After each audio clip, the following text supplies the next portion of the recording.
Hey everybody, Asian Fahzaly Gamer here. I just want to take a second, put out a small disclaimer to let you all know that I am not a mental health professional. I just want to do my best to be able to help others with my own experience, and at the very least, hope to be able to point people in the right direction if they do need help. And of course, I also want to remind people that we do go into very heavy and potentially triggering subjects. So that is something to be considered. But I do appreciate your support for you being here. Thank you so much, and I hope you enjoy this episode of Fahzaly Advice. Hello everybody, and welcome to another episode of Fahzaly Advice. Of course, I do want to start this off by saying thank you to you, our viewers. Truly does mean the world that you support, that you watch, share, and like. And I do hope that you have found value in my words. And we also do want to say thank you to our submitters, for without you, there would be no podcast.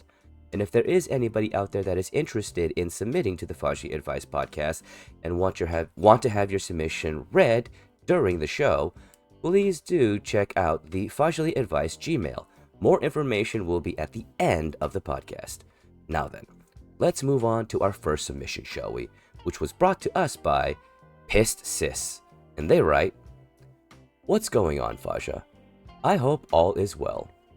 I want to start this off by saying I really appreciate both your daily affirmations that you post as well as the effort and entertainment you put into your content." Well, thank you. Alright, on to my quandary, as you would put it. My youngest brother recently got divorced and he lives 8 hours away, and I am very worried about him. From the last few phone calls we have had, he was extremely plastered. I could barely understand him, and that was almost a month ago. For context, we generally talk on the phone every week since he moved to another state after getting married.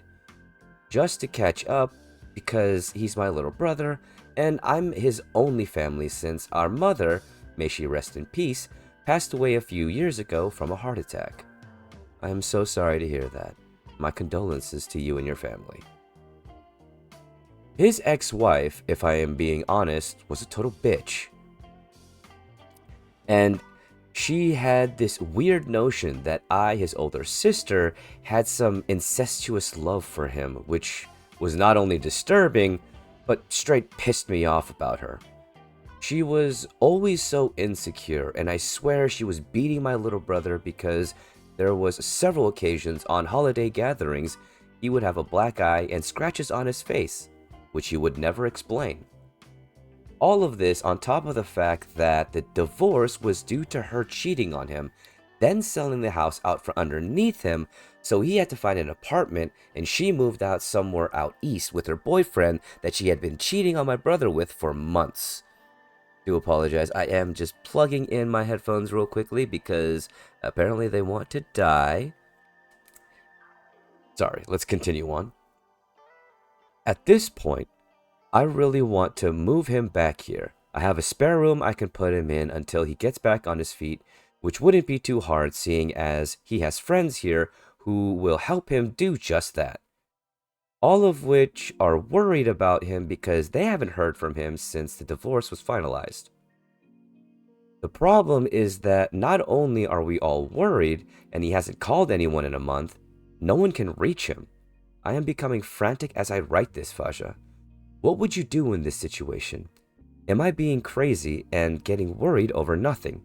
Sincerely, Pissed Sis. Well, Pissed Sis. First off, let me just say thank you for trusting me with this particular situation. Now, I personally don't think you're being crazy, that in all honesty, you are being a good sister because you are worried because you care, and there's nothing wrong with that. In all honesty, for me personally, if I was in your shoes, I would be worried too. And I'm not saying this to cause you any more stress or anything in this situation. I'm just trying to say this from my perspective and my point of view. If it were me in your situation, I would be worried. And that's mainly because I'm a worrywart. It's very easy to get me at that point where I'm going to stress out about it until I find a solution, and that solution is concreted and everybody knows what's going on and it's moving forward. But that's just me. Now, when it comes to this situation, for you, there is a lot that needs to be assumed here because, like I say, and like I've said in a multitude of episodes of this podcast, context and nuance are necessary in every situation to determine how you should act. And it needs to be considered every single time because every situation is unique. Now, for this, if you know some key bits of information, you might be able to, at the very least, alleviate your worry just a little bit. Now, question is, do you know your brother's address? Because if you know their address, then you can call the local police department where he lives and ask them to do a wellness check. Make sure that you reveal in full disclosure the situation that's going on so that they know the level of severity that they're going into. If it's just the fact that your brother has been drinking and you've lost contact with him and you're a little bit worried and it has been a long enough time that you have cause to worry, make sure you let them know so that they don't go into the situation thinking that there is any other assumptions that need to be made for their safety. If you do that, from my experience, now this is quite anecdotal, but from my experience, when you call in a wellness check and you give them the amount of information that they need for them to make a proper assessment of the situation, there's no incident. Usually the only thing that might happen if the person is okay and there was no need for it, or at least the person that you call for believes there's no need for it, they might get a little bit annoyed. But that's usually my experience when it comes to wellness calls or wellness checks. But how you proceed with that is going to be something you're gonna have to make a judgment call based off of the more finer points of your situation, which you might not have been able to share due to sensitive stuff. That's all understandable. One moment. I do need to take a drink. Remember, it's always important to hydrate. And if you ever want to support this channel and this podcast, remember, we do have a merch store known as the AFG Brand Store, where you can also get a Always Disrespect Your Trolls water bottle. Hydrate the AFG way.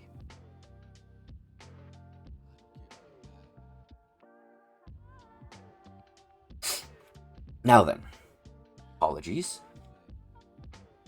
My voice is really trying to get away from me, so I'm doing my best to ensure that I don't end up sounding like a raspy mess.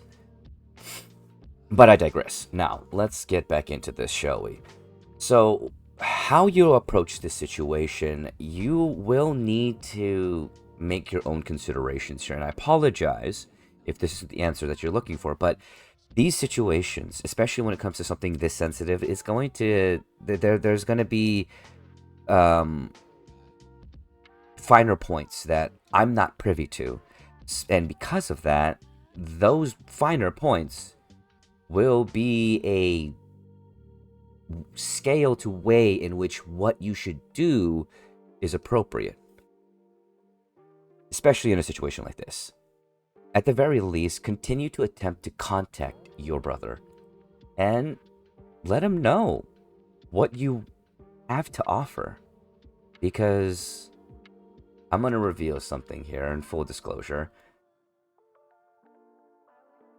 I am a divorcee. I've been in his shoes. I've been in your brother's shoes. I got divorced, and it wasn't necessarily the cleanest divorce, but it's not because one person or the other was at fault, unlike in this case, I guess. In this instance, it was more of the fact that both of us were in the wrong relationship. And that's just it. And even though my case is not as severe as your brother's, it still hurt. And there was a point, a good long point, where I was alone. because I moved away from my family and my friends to be out here. And I was alone for a bit when I got divorced. And that was hard. That was very hard. The difference is that I don't necessarily have the exact same support system that your little brother has, which I'm sure he's grateful for. But it might not seem like it at the time. But reaching out means so much when someone is in pain, when someone is lonely, when someone's life has been completely uprooted. You'd be surprised how much just giving someone a helping hand will change their life in more ways than you would expect. Kindness has a way of unfolding in a beautiful manner. And it's not always as expected, and it might not always be a quick process. But with patience, with love and compassion, no situation is too difficult to face, especially when you have friends, especially when you have people that actually care about you. It's a way to alleviate the weight of life. Because too often, especially when we face situations we're not ready for, situations we never thought we would face, the weight of the world feels like it's going to crush us. And we feel alone in those instances, no matter how many people reach out. But it's the people that keep reaching out, the people that are still there after you've already fallen, that give reasons to continue. And I believe that's what you will be for your brother. So keep reaching out. Keep trying. There's might be times where he might be resistant. He might believe that there's an instance where he is not supposed to ask for help. And he might just need someone to reach out and say, hey, I got you.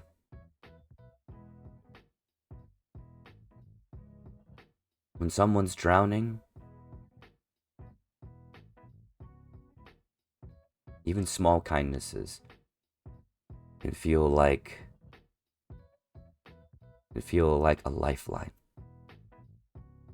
Don't forget that. You love your brother, and there's nothing wrong with that. And he's going through something that is difficult to put into words. The grief is unique to each person, especially when they lose a relationship that they thought mattered. So, do your best in this instance. Do your best. Try contacting him one more time, and if there is no instance, try doing a wellness check. Maybe that might be the catalyst to continue the line of communication so that you can offer him this lifeline.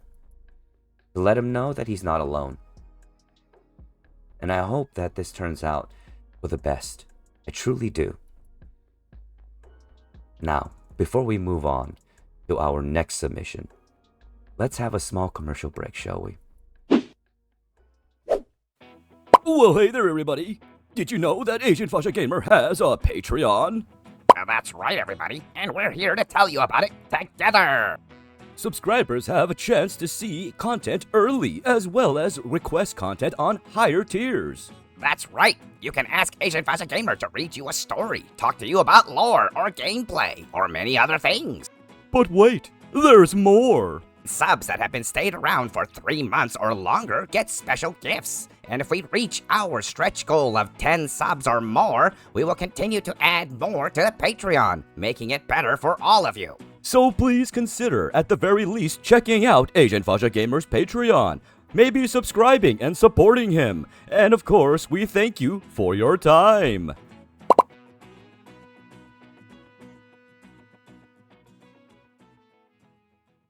Hey everybody, Mr. Announcer and Random Scholar here to tell you about something amazing. That's right. We have a merch store known as the AFG Brand Store, where you can purchase many different things. Do you want a tin cup? Do you want a water bottle? Do you need a shirt? Do you need other things? Things that make you so that you support Agent Fahzaly Gamer? Well, check out the AFG Brand Store. But wait, there's more. That's right. We are going to be continuing to add to the merch store. On the monthly, we'll be adding in new designs, as well as, of course, introducing discounts for all of you. So check out the AFGBrandStore.com.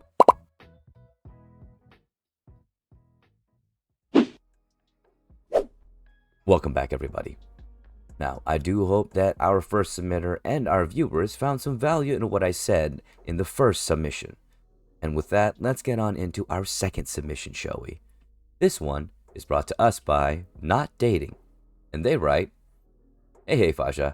So, I got a bit of a problem, and I have no idea how to face it. See, there is this girl in one of my college classes that has been non-stop trying to spend time with me, do labs together for class, and all that. I can already see if this ends up on the podcast, some people being like, Yo, what do you mean problem? Blah, blah. Well, the problem is I am just not interested. I mean, don't get me wrong. The right girl comes around, sure. But this girl just isn't her. Trust me, she really isn't. She's talked enough about herself in the first 3 weeks of class starting this semester that I know we don't have anything in common. But she isn't a bad person. She isn't mean or anything. But I do think she is lonely. And I am sorta at a loss as to how to handle this. Full disclosure, I haven't even been in a relationship yet, and I don't know if I am ready to handle that on top of going to college right now. Do you have any advice here, Fahzaly, on what to do? Sincerely, Not Dating. Well, not dating. My piece of advice here is to tell this girl straight up how you feel. Because I'm wondering if you haven't done that yet. If you haven't done that yet, that might be the issue here. I know you might not want to make it awkward. You might not want to hurt anybody's feelings. But it's better to rip off the Band-Aid and tell this person, hey, I'm not interested. I don't think I ever will be interested. I just want to go to school. Because then they'll get the clue and move on. But it's a little bit harsher to keep someone on the ropes, to not give them an answer. I get not wanting to make it awkward. I get not want to hurt anybody's feelings. Like I said, I've said that earlier. But you're hurting their feelings more by letting them think that if they continue on, there might be a chance. Squash it right then and there. That way there is no awkwardness. And you don't have to deal with potentially this getting even more awkward. Because I'm going to tell you right now, if you don't address this situation, it will get so much more awkward than you could ever believe. Trust me, I made that mistake when I was in high school. It was winter formal. I asked out one of our friends, I asked out a fellow teacher's aide to go to winter formal as a friend so that I could go with all of our friends so we didn't miss out and we could have some fun.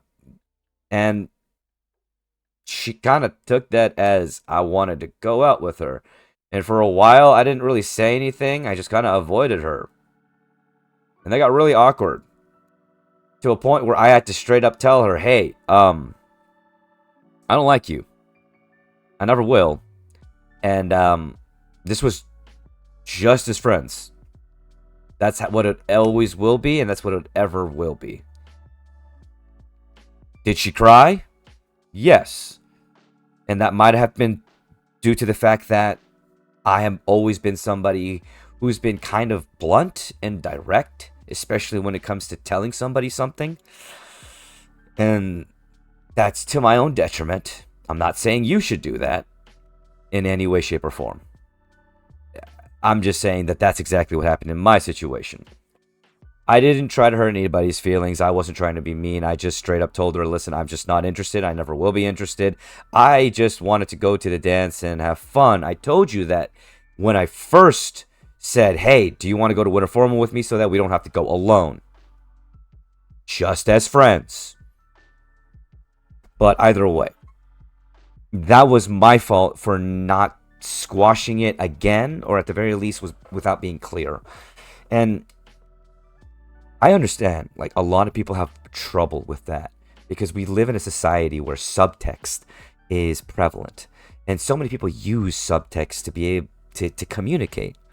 But ultimately, the way I see it is subtext can be quite damaging ultimately to communication, because too often people are trying to translate what you are trying to say, when that could all be alleviated by just saying what you mean and meaning what you say.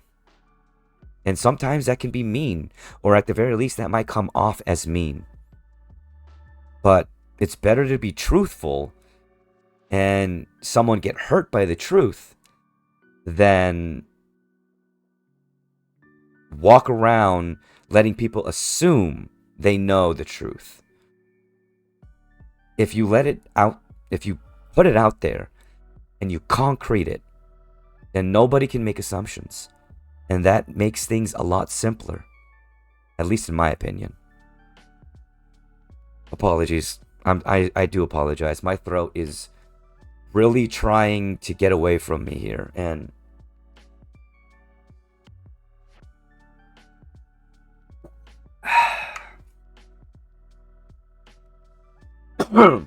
I'm just doing my best to keep going. I apologize. I just raked my mic. If you hear that, I apologize. I'm trying to do this all in one take. So, yes. Let's continue on with this. Yeah.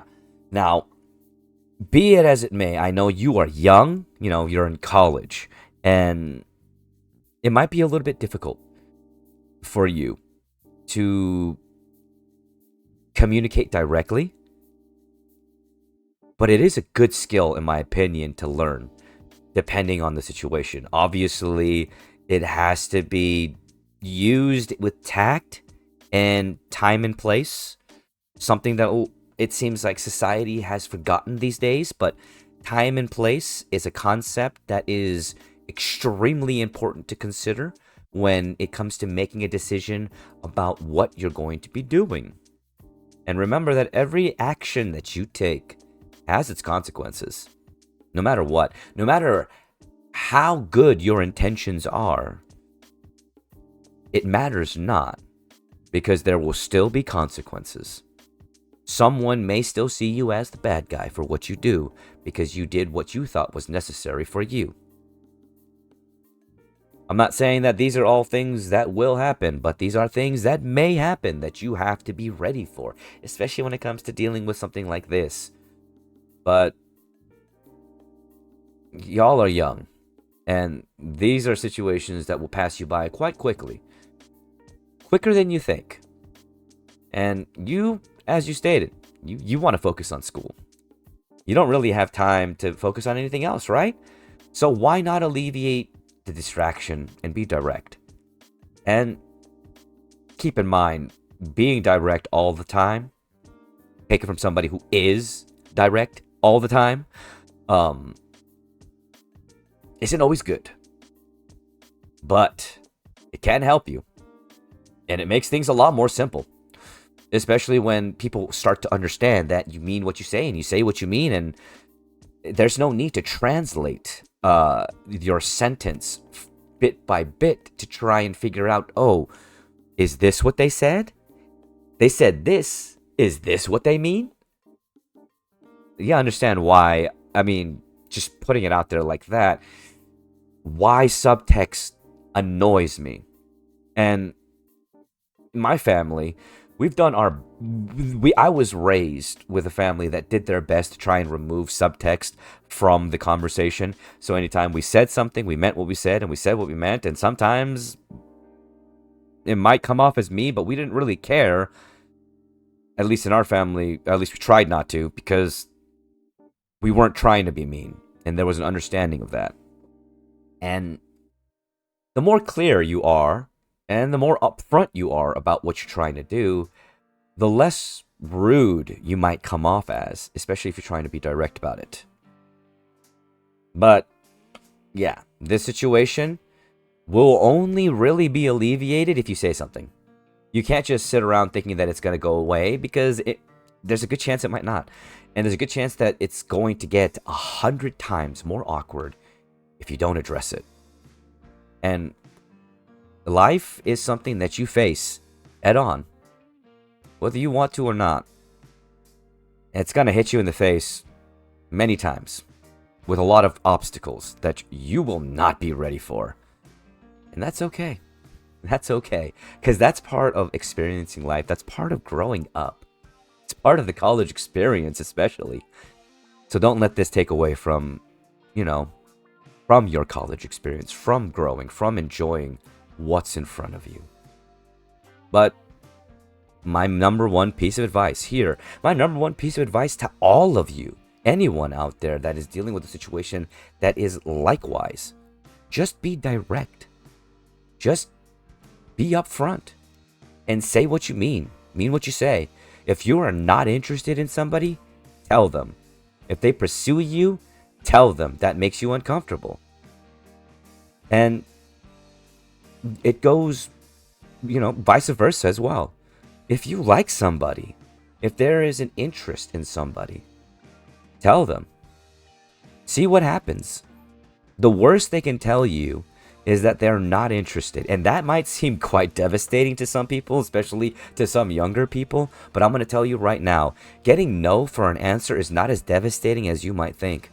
Because it gives you the opportunity to realize, hey, I might have been infatuated with something that was never even there. And I can move on to finding something that's worthwhile. Finding a partner that's worthwhile. But that might be for a future conversation. Might not be one that you're ready for at all, because as you stated, you have not even been in a relationship. And that's okay. That is. There's nothing wrong with that. Some people might say, oh, that's weird.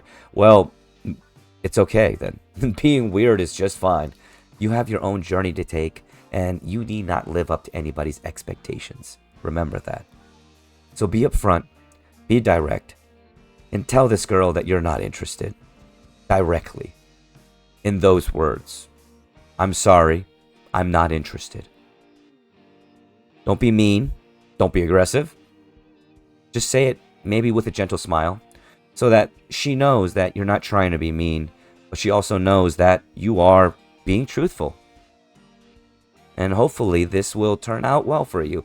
I do hope that I was able to help both our first submitter and our second submitter. And I do appreciate our viewers, and I hope you found value in my words. But now it's time for this love train to get rolling on through. Choo choo. I love every single freaking one of you. Well, everybody, that's the end of Fahzaly Advice. I hope you did enjoy this episode and you found some value in what I said. And of course, if you are interested in participating, if you need some advice or some perspective, feel free to email the address at the end of this part. And remember, all submissions are 100% anonymous. Thank you so much and have a wonderful day. Need some perspective? Need some advice? Want your submission read on podcast? Well, email Fahza at fahzalyadvice@gmail.com. And remember, all submissions are 100% anonymous unless requested upon.